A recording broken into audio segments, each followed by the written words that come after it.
আজকে বারবার একটা বিষয় নিয়ে আমার আলোচনা করতে ইচ্ছা করছে। সেনাপ্রধানের এই বক্তব্যটা আমার ভেতরে যথেষ্ট পরিমাণ দাগ কেটেছে।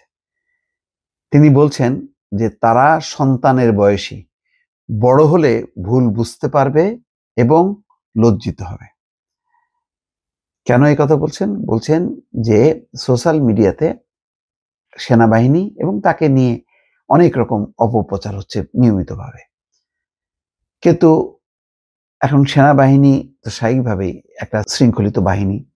তার শৃঙ্খলা আছে, চেইন অফ কমান্ড আছে এবং এটা রাষ্ট্রের একটা খুবই গুরুত্বপূর্ণ প্রতিষ্ঠান। এগুলো নিয়ে সাধারণত কেউ কথা বলে না, লেখালেখি করে না। সামরিক বাহিনীকে একটু আলাদা। কিন্তু সাম্প্রতিক সময় গত ১ বছরে ৫ই আগস্টে তারা জনতার পক্ষে দাঁড়িয়ে সেই অ্যা গুলি না চালিয়ে বরং একটা শান্তিপূর্ণভাবে ক্ষমতার পরিবর্তনে সহযোগিতা করেছে। যেটাকে আ গণঅভ্যুত্থান বলছেন, কেউ বিপ্লব করছেন। কিন্তু এত বড় কাজ করার পরেও সেনাপ্রধান ওয়াকারুজ্জামান প্রশংসা পাওয়ার বদলে আ বিভিন্ন মহল থেকে বা বিভিন্ন ব্যক্তির কাছ থেকে বারবার আঘাত পাচ্ছেন। সোশ্যাল মিডিয়াতে যা তা কথা বলা হচ্ছে। তাকে বলা হচ্ছে ভারতের এজেন্ট, ভারতের চর, বা একটা রাষ্ট্রপতিকে রেখে দিয়ে একটা সুযোগ খুঁজতেছে। আবার আওয়ামী লীগকে পুনর্বাসিত করবে। যেই সেনাবাহিনী হাসিনার নির্দেশ শুনল না এবং তার কারণে শেখ হাসিনার পতন ঘটলো এবং এরকম লজ্জাজনকভাবে পলায়ন করলো, তাকে আবার বাংলাদেশে পুনর্বাসিত করবে সেনাপ্রধান, এটা ভাবা যায়? সে মাপ পাবে কোনোদিন? এটা হয় কোনোদিন? আজকে যদি শেখ হাসিনার কথা শুনতো, সেনাবাহিনী যদি সত্যি আজকে কামান চালাতো, গুলি চালাতো, সেটাকে মোকাবেলা করে কতখানি গণঅভ্যুত্থান সফল হইতো আমার যথেষ্ট সংশয় আছে। এই কারণে মাঝখানে মনে আছে এই ৩৬ দিনের আন্দোলন চলাকালে কিন্তু হঠাৎ করে থেমে গেছিল।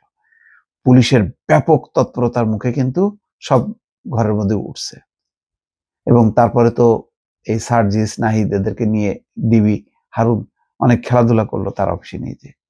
তখন কিন্তু থেমে গেছিল। আবার সেটা জেগে উঠছে। তো সুতরাং তখন কিন্তু সেনাবাহিনী নামেনি। সেনাবাহিনী যদি নামতো ৫ তারিখে, সত্যিকার অর্থে ৪ তারিখ থেকে যদি সেই রকম ভাবে নামতো, নামার মতো নামতো, সেটা কতখানি এটাকে ক্রস করা যেত আমার সন্দেহ আছে। যাই হোক, এখন কথা হচ্ছে কি যে দেখেন, এই ধরনের সেনাবাহিনী বা সেনাপ্রধান নিয়ে বক্তব্য এই ধরনের রাষ্ট্রীয় সর্বোচ্চ বাহিনী কখনো সহ্য করেনি।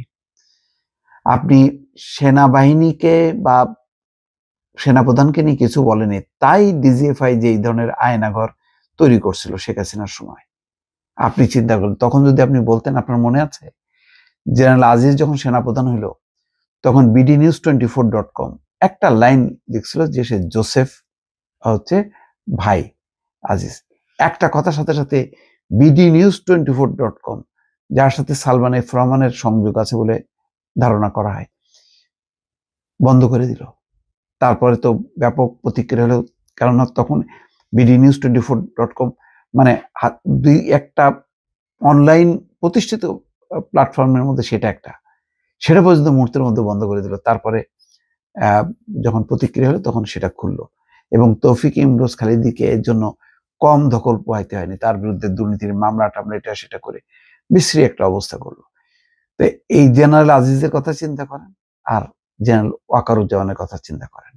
তা আমার কাছে যেটা মনে হয় যে আমার নিজেরই কেন জানি লজ্জা লাগছে তার এই বক্তব্যের পর, যে আমি এরকম কোনো ফাউল করিনি, তো আমি এরকম সেনাপ্রধান, সেনাবাহিনী নিয়ে এরকম স্পর্শকাতর বিষয়ে উল্টাপাল্টা কোনো কথা বলিনি। তো আমার কাছে কেন জানি মনে হচ্ছে যে কি আমিও কি বললাম কিনা, কারণ আমি নিজেও লজ্জা পাচ্ছি।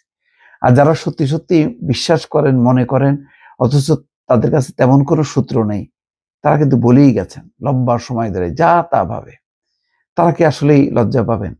তারা কি আসলে ছোট? এখানে বলছেন যে তারা সন্তান বয়সী। কোথায় সন্তান বয়সী? আপনি যারা লেখালেখি করছে আমি তো দেখছি তাদের বয়স কারো ৩০, ৪০, ৫০, ৬০ বছর আছে।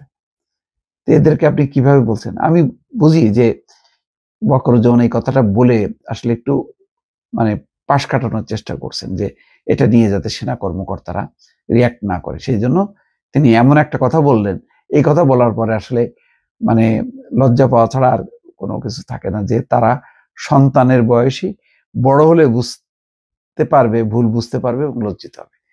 আসলে এখন আমাদের এমন একটা বয়সে চলে আসছে, আমি যদি মানে সিদ্ধান্ত নেই এটা করব, আমি আর লজ্জা পাবো না। তা লজ্জা শরমের অনেক কিছু ঘটনা দেখেন প্রতিনিয়ত, এর বিরুদ্ধে ওর বিরুদ্ধে, এই কাজটা করার দরকার। আমি একটা ইনফ্লুয়েন্সার হয়েছি, আমি আমার ইউটিউব আছে, আমার ফেসবুক আছে, আমি যা খুশি তাই করতে পারি। কিন্তু আমি কি যা খুশি তাই করতে পারবো যদি আমার বিবেক থাকে, জ্ঞান থাকে? মিনিমাম সাংবাদিকতার দরকার নেই। অনেকে সাংবাদিক হলেই যে ইউটিউব বা ফেসবুক করে তা তো না। যাদের একটু বুদ্ধি আছে, বিবেক আছে, যাদের চিন্তা আছে, তারাই তো আসে। তারা যদি সমাজে আরো হিংসা ছড়ায়, প্রতিহিংসা ছড়ায়, তারা যদি বিভেদ ঘটায়, বরং তারা আরো কন্ট্রিবিউট করতে পারে, গাইড করতে পারে সমাজকে, রাষ্ট্রকে, মানুষকে, যে এটা করা উচিত, এইভাবে হওয়া উচিত, এই ভুলগুলি যদি দেখায় দেওয়া হয়, তাহলে রাষ্ট্র আরো মানে মিডিয়া, সোশ্যাল মিডিয়া তো এখন গুরুত্বপূর্ণ। আগে গণমাধ্যম যে কাজটা করতো, সোসাইটিকে ভুল ত্রুটিগুলি, রাষ্ট্রের ভুল ত্রুটিগুলি দেখাই দিত, এখন সেই কাজটা তো করতেছে সোশ্যাল মিডিয়া। তো সোশ্যাল মিডিয়া সেই কাজটা, গণমাধ্যমের জায়গাটা খুব ভালোভাবে দখল করছে। তো সুতরাং সেই কাজটা ব্যক্তি উদ্যোগে কেন হবে না? আমরা ধ্রুব রাথিকে দেখি, ইন্ডিয়া দেখেন কত ধ্রুব রাথি, শুধু একজন না, আরো কয়েকজন আছে, পাকিস্তানেও আছে। দেখেন তারা টু দা পয়েন্ট কথা বলে, এবং তারা একটা লক্ষ্য নিয়ে কথা বলে, যে লক্ষ্যে এমন না যে তারা হিংসাকে করে বা একে মানে মানে একেবারে ডাস্টবিনে নিক্ষেপ করে, এর চরিত্র হনন করে, এটা করে না।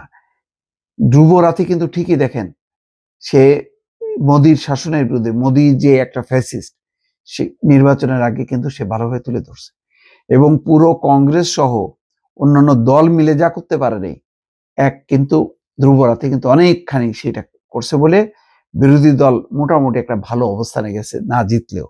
তো এইরকম জাতির প্রয়োজনে, দেশের প্রয়োজনে এই কাজগুলি করা উচিত। সেটা না করে আমরা রাষ্ট্রের সর্বোচ্চ প্রতিষ্ঠান নিয়ে কথা বলতেছি, তারপরে ব্যক্তি বিশেষের যারা ভূমিকা রাখছে ফ্যাসিবাদী শাসনের অবসানে, তাদের বিরুদ্ধে কুৎসা রটাচ্ছি, যা তা ভাবে আমরা জড়ায় যাচ্ছি। সেটা কি উচিত কিনা, এটা একটু ভাবা দরকার। লজ্জাকে আসলে আমরা পাবো কিনা, সেটাও একটা প্রশ্ন আমার কাছে। ভালো থাকবেন। আল্লাহ হাফেজ।